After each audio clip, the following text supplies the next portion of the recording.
Hey, it's Mr. Drew here. Welcome back to our channel, and today we're going to be talking about geckos.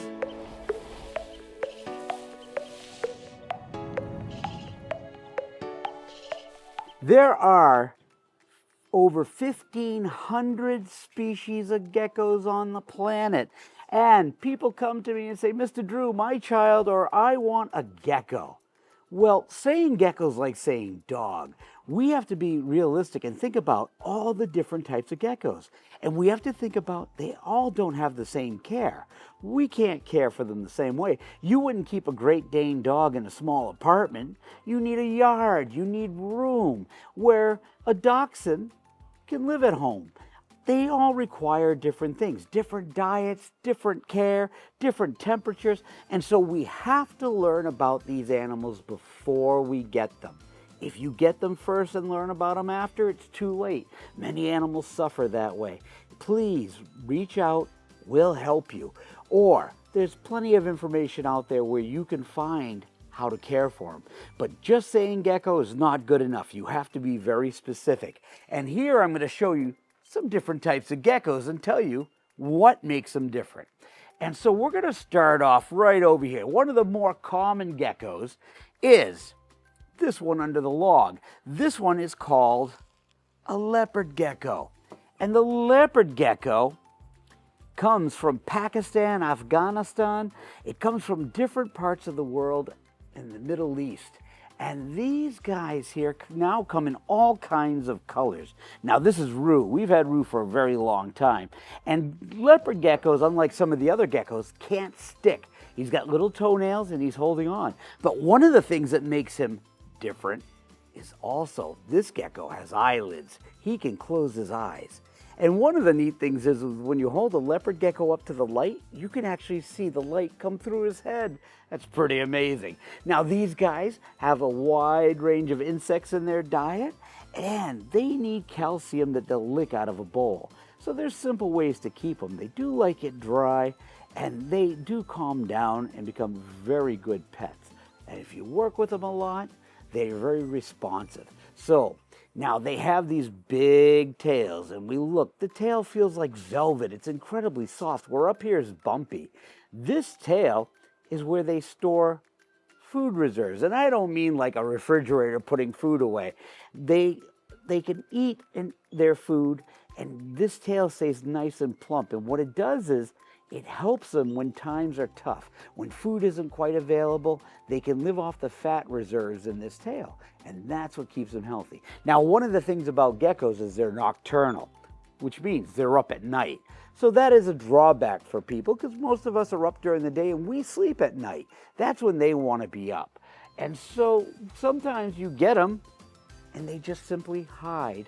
So it is a downside and something to consider. We're going to put Roo and let her go back into her hide. Now, geckos have very similar appearances. That's what makes them geckos. But they are found all over the world. And this little gecko, this one comes from the arid regions, like I said, of Pakistan. This one comes from China. And it looks very similar. And we're just going to open up this because, again, they like to hide. And we're going to get them out. They're a little nervous. This one doesn't get handled a lot. This is a Chinese cave gecko and looks very similar. Oh, looks very similar to our leopard gecko in body shape and stuff, but it doesn't get as big. And these guys are found throughout Southeast Asia, and it's a pretty little gecko. But again, they like to hang out in dark places, and they like it a little more humid than our leopard gecko friend. These guys, there's more humidity in caves than there is out in the open areas of Pakistan. So, look at that guy. He's just going to crawl right back into his hide, whoop, and stuff. Now, he too also has eyelids. He's in the same family as the leopard geckos, and he doesn't have sticky toes either. Oh, we're going to move your toes. How about we do this? We're going to put this back on, and we're going to let you crawl right in there. Not out. Go in your home. In your home. He's like, no, I'm free. Here, go. No, stop playing with me. Get in there. There we go. All right. So we don't see these as much, and they really aren't as easy to care for as the leopard geckos.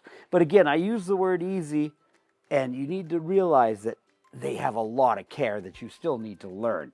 Now, this one's one of the more common geckos, and this guy was believed to be extinct before the year 1995.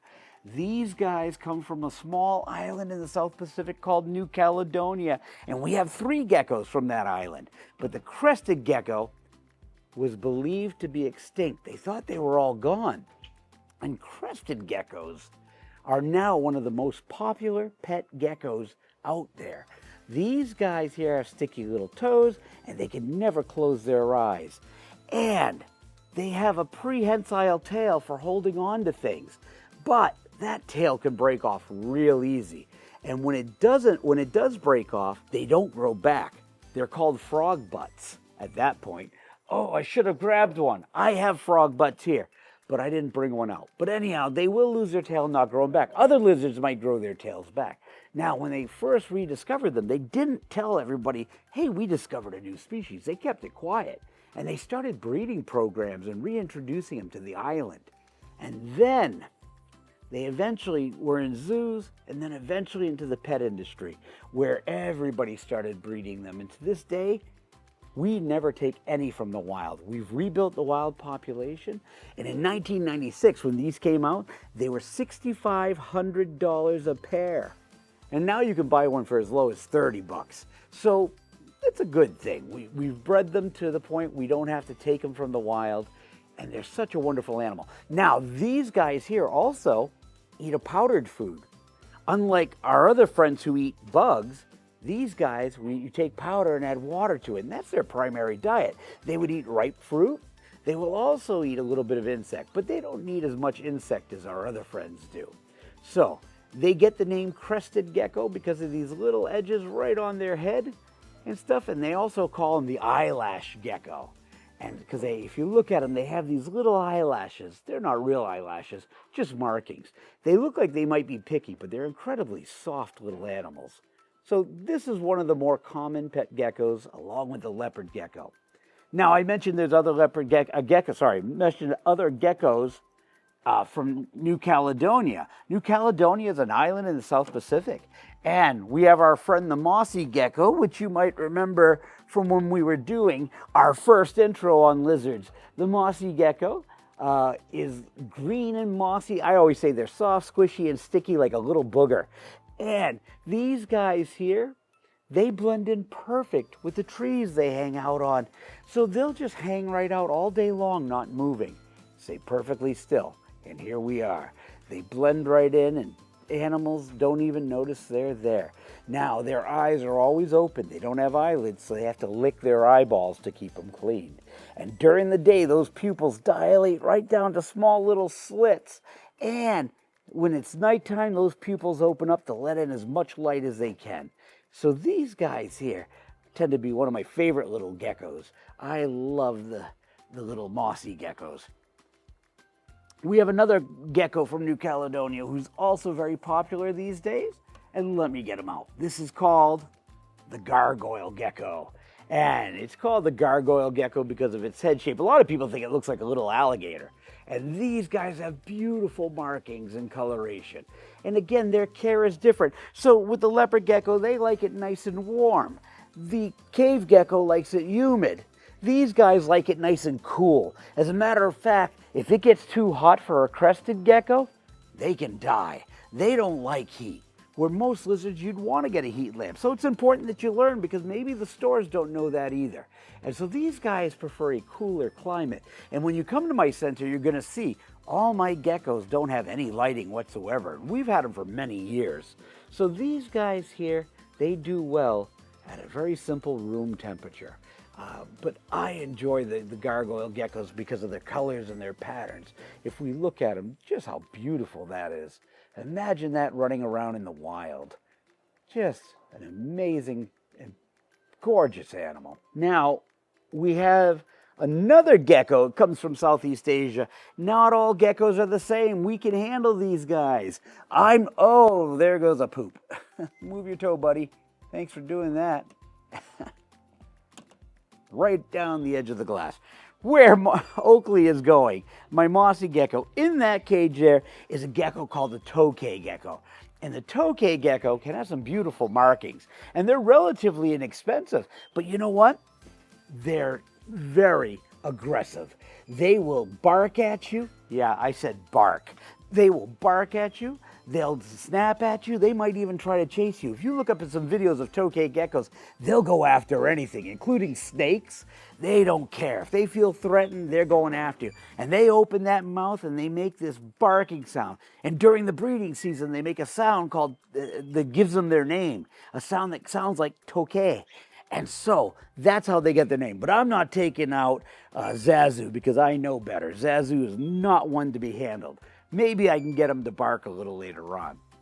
Now, I got one more gecko I want to show you. And this one, we really don't know a lot about. This one hitched a ride. It came in from a customer who brought it in. And let me just get it because he's little and I need to see what I'm doing. So I'm going to move these guys. This guy's really tiny and I've never held him before. And so this one here is what we call a micro gecko. All right, there we go. Look at that little guy. Oh man, this was wild. So this is a little gecko that hitched a ride from the Galapagos Islands all the way to the state of Maine. And check him out. He's full size. That's as big as he's gonna get. And that's pretty amazing. So geckos come in all kinds of shapes and sizes and colors and stuff. And sometimes they're raised and bred in captivity, and sometimes they're little hitchhikers who find their way here by accident. Now, if he was outside in Maine, he'd definitely die. So this little gecko was an unexpected guess because I don't see people breeding these in captivity. But it's an amazing little gecko. And, whoa, look at that. He's fast, too. So we're going to put him back in his cage so he doesn't get nervous. I'm just a big predator to him. And there we go. I'm going to set up his cage while I'm holding him so I don't hurt him. And you stay right there, buddy.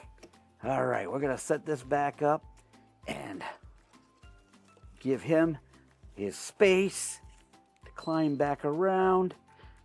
And there we go. So sometimes things come into my center unexpectedly. There you go, little friend. Get in there. There we go. Back in his cage and stuff like that. All right, so we're going to slide him back. So again, geckos are an amazing animal, but no matter what kind of gecko you get, you got to learn about them first. They're not all the same. Some live in deserts, jungles, some live in cool climates, but no matter what, you got to learn about them.